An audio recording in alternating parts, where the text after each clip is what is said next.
Puji Tuhan. Sesungguhnya, ada satu perkara yang indah untuk kembali lagi ke dalam rumah Tuhan. Berapa ramai di antara kita yang benar-benar teruja berada dalam hadirat Tuhan. Amin. Saya sentiasa percaya bahawa apabila kita berkumpul bersama sebagai tubuh Kristus, kita perlu mengalami sukacita berada dalam hadirat Tuhan yang Maha Kuasa. Kita masih lagi berada dalam kitab Yesaya 53. Minggu lepas kita telah berbicara tentang hamba yang menanggung benih, Yesaya bab 53 ayat 1 hingga 5. Siapakah yang percaya kepada berita yang kami sampaikan, dan kepada siapakah tangan Tuhan telah dinyatakan?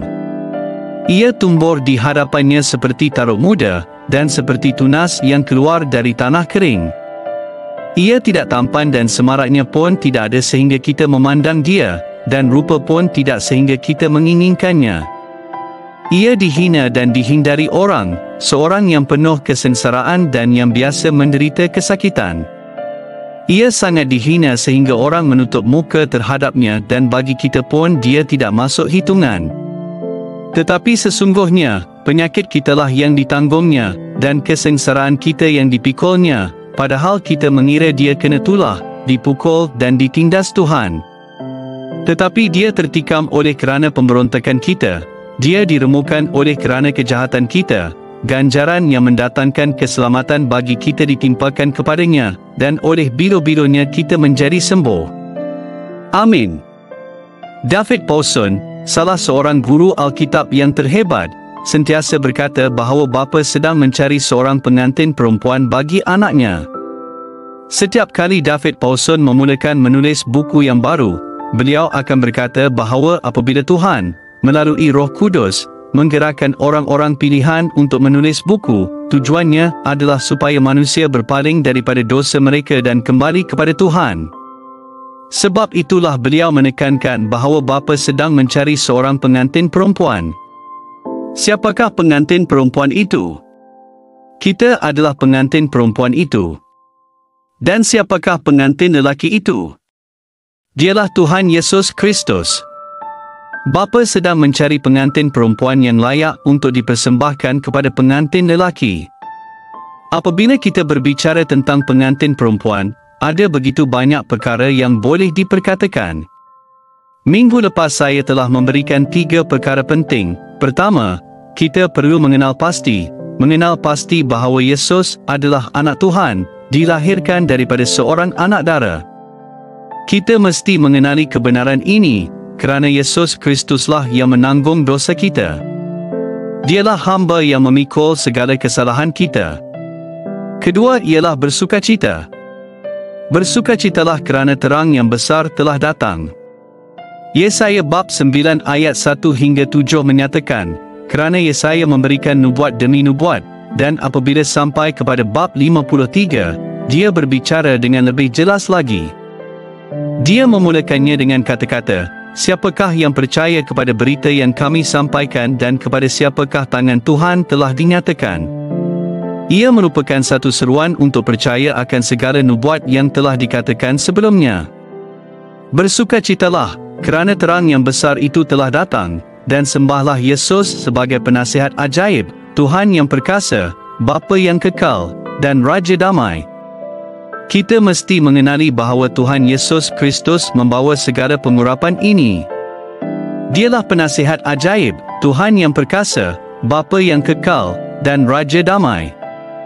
Minggu lepas, apabila saya pulang ke rumah, saya merenungkan perkataan Bapa yang kekal. Bapa itu kekal. Dia tidak pernah berkurang atau berubah dalam apa jua keadaan. Perkara ketiga, daripada bab 11, ialah mencari. Cari akar isai, Yesus Mesias. Kita mesti meminta untuk dipenuhi dengan Roh Tuhan yang telah bersemayam ke atas Yesus. Roh Kudus yang sama yang bersemayam ke atasnya, yang memberi kuasa untuk dia melaksanakan panggilannya, adalah roh yang sama yang kita mesti cari untuk bersemayam atas kita, supaya kita dapat melakukan pekerjaan yang kita dipanggil untuk lakukan melalui Tuhan Yesus Kristus. Amin. Hari ini kita akan melihat dua perkara lagi. Tiga yang pertama ialah mengenal pasti, bersukacita, dan mencari. Yang keempat ialah menerima penghiburan. Dalam Yesaya bab 40 ayat 1 hingga 11, kita mesti menerima penghiburan dengan mengetahui bahawa Tuhan, di dalam Kristus, telah datang kepada kita dengan pengampunan dan belas kasihan yang lembut. Dia datang dengan pengampunan untuk mengampuni kita dan dengan belas kasihan yang penuh kelembutan. Belas kasihan ialah rasa belas atau pengampunan yang ditunjukkan kepada seseorang yang sebenarnya berada di bawah kuasa untuk dihukum atau disakiti.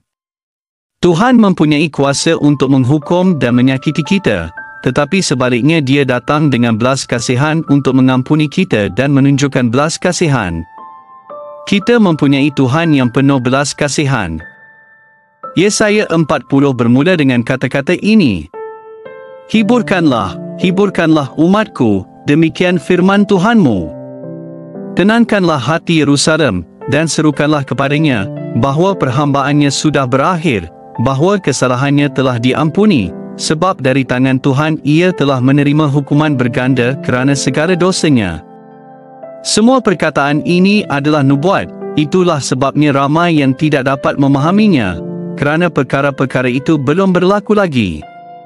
Tetapi bagi kita, kita mempunyai Alkitab yang lengkap di tangan kita, dan apabila kita membacanya, kita boleh pergi kepada Perjanjian Baru untuk memahami sepenuhnya apa yang telah dilakukan oleh Tuhan untuk kita. Di sini dikatakan, hiburkanlah, hiburkanlah umatku, artinya ucapkanlah kata-kata penghiburan kepada Yerusalem, bahawa dosanya telah diampuni, dan perhambaan serta penderitaannya telah diselesaikan. Kemudian dalam ayat 3, kita membaca, ada suara yang berseru, persiapkanlah di padang gurun jalan untuk Tuhan, luruskanlah di padang belantara jalan raya bagi Tuhan kita. Siapakah yang berseru di padang gurun itu? Kita tahu bahawa dialah Yohanes Pembaptis. Nubuat itu telah digenapi dalam Perjanjian Baru. Firman itu diteruskan. Setiap lembah harus ditutup, dan setiap gunung dan bukit diratakan, tanah yang berbukit-bukit harus menjadi rata, dan tanah yang berlekuk-lekuk menjadi datar. Kemuliaan Tuhan akan dinyatakan dan seluruh umat manusia akan melihatnya bersama-sama. Tuhan sendiri telah mengatakannya. Segala yang difirmankan oleh Tuhan pasti terjadi, dan masih banyak nubuat yang belum lagi digenapi. Ada suara yang berkata, berserulah. Jawabku, apakah yang harus kusebutkan? Seluruh umat manusia adalah seperti rumput, dan segala semaraknya seperti bunga di padang. Rumput menjadi kering, bunga menjadi layu, apabila Tuhan menghembusnya. Bangsa itu seperti rumput. Rumput menjadi kering, bunga menjadi layu, tetapi firman Tuhan kita tetap untuk selama-lamanya. Firman Tuhan kekal selama-lamanya. Segala yang diciptakan oleh Tuhan suatu hari nanti akan lenyap. Dunia ini sendiri suatu hari nanti akan hilang, kerana Tuhan sedang menyediakan Yerusalem yang baru, tempat untuk kita. Apa yang kita lihat pada hari ini tidak akan kekal selamanya. Nubuat itu meneruskan, Hai Sion, pembawa kabar baik, naiklah ke atas gunung yang tinggi. Hai Yerusalem, pembawa kabar baik, nyaringkanlah suaramu dengan kuat, nyaringkanlah, jangan takut, katakanlah kepada kota-kota Yehuda, lihat, itu Tuhanmu. Itulah sebabnya kita datang ke rumah Tuhan dan dengan bebas meninggikan Dia dan untuk segala yang telah Dia lakukan. Tiada apapun yang dapat melawan kita. Lagu pertama yang kita nyanyikan hari ini menyatakan bahawa kegelapan akan cuba menguasai kita tetapi tidak akan pernah berjaya, kerana kasih Tuhan meliputi kita. Sebab itulah apabila kita datang, kita tidak menyanyi dengan lantang dan jelas hanya kerana kita mempunyai pemuzik yang baik. Walaupun kita bersyukur kepada Tuhan kerana itu, tetapi kerana mesej nyanyian itu sampai ke dalam jiwa kita di hadapan hadirat Tuhan. Itulah sebabnya, apabila kita datang menyembah Tuhan, kita mesti melepaskan diri kita, melupakan siapa kita, dan meninggikan Dia dalam penyembahan.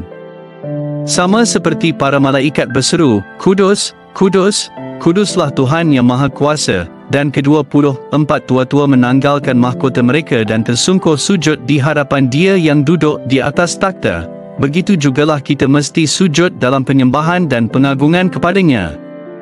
Jadi apabila kita datang ke rumah Tuhan untuk menyembah Dia, kita mesti mempunyai sikap yang sama dalam menyembah Dia, meninggikan Dia seperti ke-24 tua-tua, tetapi bukan dengan kesombongan. Pernahkah anda melihat orang memasukkan tangan ke dalam poket dan dengan sangat angkuh menyembah Tuhan? Saya tahu bahawa kamu semua tidak melakukannya. Apabila kita berdiri di hadapan seorang yang berkuasa, kita berpakaian dengan baik, dan apabila kita berdiri di hadapan seorang raja atau seorang yang berkuasa, kita tidak akan meletakkan tangan kita di dalam poket. Tetapi apabila kita datang kepada Raja segala Raja dan Tuhan segala Tuan yang mati di kayu salib, dan menyelamatkan kita daripada ikatan api kekal, kita menjadi begitu sombong. Apabila tiba masa penyembahan, kita tidak tahu bagaimana memberi penghormatan kepada Tuhan, kita tidak tahu bagaimana menghormati firman Tuhan. Apabila firman Tuhan diberitakan, orang bercakap antara satu sama lain. Pernahkah anda perasan itu? Saya tidak mengatakan bahawa saya sangat suci. Itulah sebabnya apabila suara bergema dari padang pasir dan menyediakan jalan bagi Tuhan, Dia berkata kepada orang Farisi dan guru-guru Taurat, "Kamu adalah buah daripada ular tedong, dan kerana mereka tidak bertaubat daripada dosa mereka, mereka berdiri teguh untuk menyoal apa yang mereka bawa. Tetapi mereka yang merendahkan diri, yang sangat sederhana, mereka mengaku dosa mereka dan berkata, apa yang harus saya lakukan? Maka akuilah dosamu dan datanglah untuk dibaptiskan. Dia yang datang selepas aku akan membaptiskan kamu dengan air dan api serta Roh Kudus. Apabila Dia datang dan membaptiskan kita dengan Roh Kudus dan api, Dia sedang membaptiskan kita dan mempersiapkan kita untuk hari penghakiman. Bagaimana kita sepatutnya hidup di bumi ini? Kita perlu mengambil penghiburan kerana Tuhan telah mengampuni kita. Kita tidak perlu gemetar, tidak perlu takut, tidak perlu mendengar suara dalammu, tetapi dengarlah suara Tuhan. Tuhan berkata, hiburkanlah, katakanlah perkataan penghiburan kepada umatku, kerana Dia yang akan datang telah datang dan Dia akan datang kembali. Adakah kita bersedia deminya? Itulah persoalannya. Baiklah, jadi Dia datang untuk mengampuni kita dengan belas kasihannya yang lembut. Dia begitu lemah lembut, walaupun orang-orang begitu jahat. Biar saya baca dalam Yesaya bab 1, apa yang berlaku kepada bangsa yang memberontak, ayat 2. Dengarlah, langit, dan perhatikanlah, bumi, kerana Tuhan telah berfirman, Aku telah membesarkan dan meninggikan anak-anak, tetapi mereka telah memberontak terhadap Aku. Lembu mengenal tuannya dan keldai mengenal palungan tuannya, tetapi Israel tidak mengenal, umatku tidak mengerti. Jadi Nabi itu berkata bahawa Tuhan memimpin umatnya keluar dari Mesir, keluar dari perhambaan, dan berkata bahawa akulah Tuhan yang membawa kamu keluar dari Mesir. Jadi apabila Tuhan berfirman dan membawa mereka keluar, mereka masih memberontak terhadap Tuhan. Walaupun mereka memberontak terhadap Tuhan, kerana saya membaca perjanjian lama, bagaimana orang-orang ini menentang Musa, memberontak terhadap Musa dan berbicara kepada Musa, menentang dia, lalu Tuhan campur tangan. Dengan membaca semua itu, Tuhan melihat segala keadaan dan kemudian Dia berkata, hiburkanlah, hiburkanlah. Kita memerlukan penghiburan. Kadang-kadang kita berkata kepada diri kita sendiri, biarkan aku sendiri, aku perlukan ruang untuk bernafas. Kita mengambil penghiburan di dalam Tuhan. Poin kedua, serahkan hidupmu kepada Yesus. Serahkan hidup kita kepada Yesus. Kita perlu menyerahkan diri kita. Menyerah bermaksud tidak ada apa yang kamu boleh lakukan setelah kamu menyerah. Jika kamu menyerah seperti orang-orang yang melakukan jenayah, mereka berada di dalam penjara. Di penjara mereka tidak boleh buat apa-apa. Mereka mesti mengikut arahan orang yang berkuasa. Banduan-banduan itu mengambil arahan daripada warden. Kita adalah banduan Kristus Yesus. Itulah sebabnya Rasul Paulus berkata, aku adalah banduan Tuhan Yesus Kristus. Aku bukan banduan dunia. Apabila dia menyebut dirinya banduan Tuhan Yesus Kristus, dia berkata bahawa apa sahaja yang Tuhan suruh aku lakukan, aku akan melakukannya. Itulah maksudnya. Paulus tidak mendengar nasihat sesiapa, tetapi dia mengambil masa untuk mendengar suara Tuhan. Apabila kita menyerahkan hidup kita kepada Yesus, iaitu yang benar, kerana melalui yang benar, kita menjadi benar. Adakah kita benar? Apa yang dikatakan oleh Yesaya tentang kebenaran? Jika ada sesiapa yang boleh ingat, kebenaran kita adalah seperti kain yang kotor, kain buruk yang kita gunakan untuk mengelap kaki kita. Itulah kebenaran kita dibandingkan dengan kain kotor. Tetapi yang benar itu datang ke dalam hidup kita dan menjadikan kita seperti Dia. Jadi kita perlu memandang kepada yang benar. Dia telah menanggung semua dosa dan hukuman atas kesalahan kita. Dia telah menanggung semua hukuman dan kesalahan kita supaya kita boleh diampuni. Adakah kita diampuni? Ya, kita diampuni. Dia mampu berbelas kasihan kepada kita dan menjadi pengantara bagi kita. Dia duduk di sebelah kanan Bapa. Apa yang Dia lakukan? Dia sedang menjadi pengantara bagi kita. Dia sedang berdoa untuk kita walaupun Dia telah memberikan kita penghibur, iaitu Roh Kudus, untuk tinggal dalam kita, untuk menolong kita. Namun Tuhan Yesus Kristus yang duduk di sebelah kanan Bapa sedang menjadi pengantara bagi kita. Apa lagi yang kita perlukan? Kita boleh temui dalam Yesaya bab 53 ayat 1 dan 2.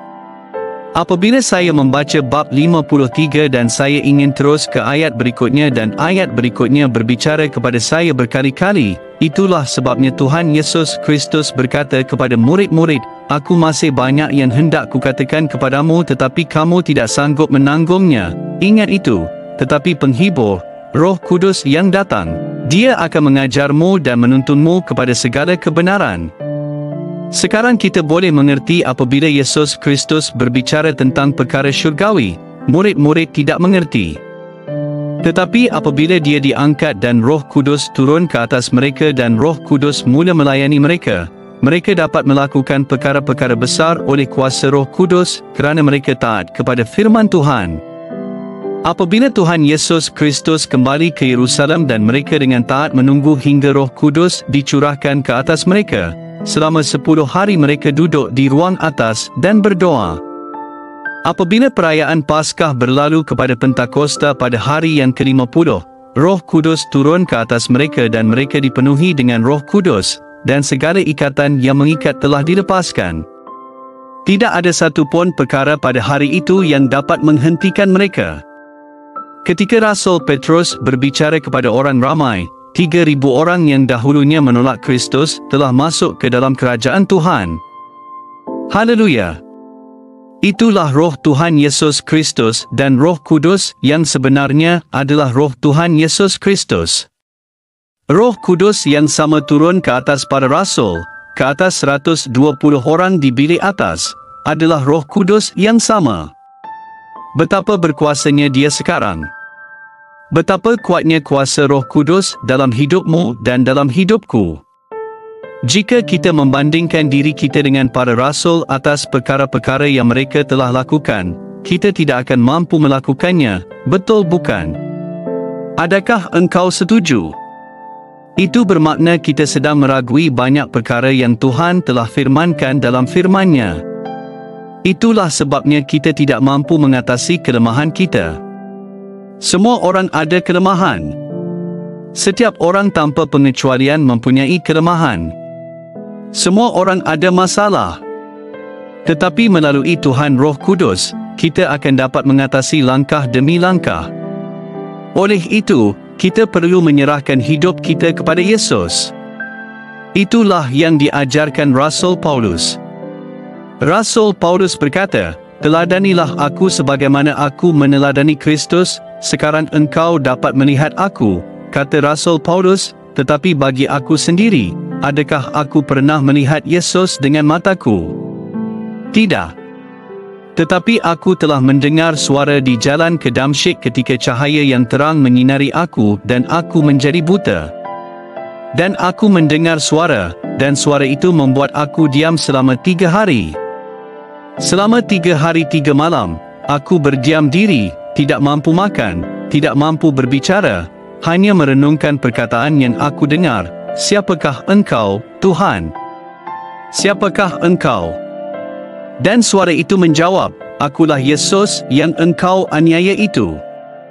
Rasul Paulus berkata, "Walaupun aku tidak melihatnya dengan mataku, aku mendengarnya, dan melalui Roh Kudus, Roh Tuhan bekerja dalam aku." Roh yang sama yang berbicara dengan Tuhan Yesus Kristus adalah roh yang sekarang tinggal dalam aku. Jadi sekarang engkau melihat aku, ikutlah aku, itulah yang Rasul Paulus tegaskan. Dalam Perjanjian Baru, Yesus Kristus dinyatakan sebagai Imam Besar yang penuh belas kasihan. Mari kita buka kepada Ibrani bab 4, ayat 14 hingga 16. Yesus adalah Imam Besar yang agung. Oleh itu, kerana kita mempunyai Imam Besar yang agung yang telah menembusi langit, Yesus Anak Tuhan, marilah kita berpegang teguh pada iman yang kita akui. Sebab kita tidak mempunyai imam besar yang tidak mampu turut merasakan kelemahan kita, tetapi kita mempunyai seorang yang telah dicubai dalam segala hal, sama seperti kita, namun tanpa dosa. Oleh itu, marilah kita menghampiri takhta kasih kurnia dengan penuh keyakinan supaya kita menerima rahmat dan menemukan kasih kurnia untuk menolong kita pada waktunya. Lihatlah, apabila kita bercakap tentang takhta, kita biasanya bercakap tentang penghakiman, bukan? Tetapi takhta ini bukan takhta penghakiman melainkan takhta kasih kurnia, dan daripada takhta itu kasih kurnia sedang dicurahkan. Datang dengan berani bermaksud tanpa keraguan, dengan keterusterangan, dengan ucapan yang terbuka sepenuhnya. Kita boleh datang kepada Tuhan dengan ucapan yang terbuka, kita tidak perlu takut. Kita menghampiri takhta kasih kurnia, bukan takhta penghakiman, untuk memperoleh rahmat bagi masa lalu dan kasih kurnia bagi masa kini dan masa depan. Kita memerlukan kasih kurnia Tuhan. Lihatlah takhta kasih kurnia itu. Ingatlah Mazmur 46 menyatakan, Tuhan itu tempat perlindungan dan kekuatan kita, penolong yang selalu hadir dalam kesesakan. Sebab itu kita tidak akan takut, sekalipun bumi bergoncang dan gunung-gunung jatuh ke dalam laut, sekalipun air laut bergelora dan berbuih, sekalipun gunung-gunung goyah kerana geloranya. Ada sebuah sungai yang alirannya menyukakan kota Tuhan, tempat kudus kediaman yang maha tinggi. Ada sebuah sungai yang mengalir dari kota Tuhan untuk menghibur kita. Takhta kasih kurnia ini sedang mencurahkan hatinya yang penuh belas kasihan untuk mengasihi makhluk ciptaannya, engkau dan aku, mereka yang telah menerimanya sebagai Tuhan dan Juru Selamat. Dia sedang mencurahkan kasihnya, melimpahkannya ke atas kita. Dan bagaimana kita menyebut kasihnya itu? Kita menyebutnya tanpa syarat. Kasihnya tanpa syarat, dicurahkan ke atas kita, menerima kita dengan hati yang terbuka dan lengan yang terbuka. Ketika dia digantung di kayu salib, tangannya terbuka luas, menerima kita, seperti induk ayam mengumpulkan anak-anaknya di bawah sayapnya. Kita mempunyai imam besar yang penuh belas kasihan, dan kita boleh menghampirinya pada bila-bila masa, dengan terbuka, mengaku dosa kita, dan masuk ke dalam hadirat Tuhan. Satu ayat lagi terdapat dalam Ibrani bab 7 ayat 25 yang menyatakan, oleh itu dia sanggup menyelamatkan dengan sepenuhnya mereka yang datang kepada Tuhan melalui dia, kerana dia sentiasa hidup untuk menjadi pengantara bagi mereka. Amin. Dia sanggup menyelamatkan dengan sepenuhnya. Tidak kira apakah dosamu, apabila engkau mengaku dosamu, Tuhan adalah adil dan benar untuk mengampuni engkau, dan dia akan menerima kita. Apabila kita pergi ke penjara dan mendengar tentang kes-kes pembunuhan, banyak kes penyeludupan dadah, dan pelbagai kes lain, kita sering berfikir bahawa pembunuhan adalah dosa tetapi kesombongan juga dosa. Namun di sini kita melihat bahawa pentadbiran Yesus itu tiada akhir dan tidak berubah. Dia adalah kekal dan tidak berubah, dan keselamatannya tidak kekurangan apa-apa. Dia sanggup membawa kita ke dalam keselamatan yang sempurna dan lengkap tanpa kekurangan. Biarlah aku ulang sekali lagi.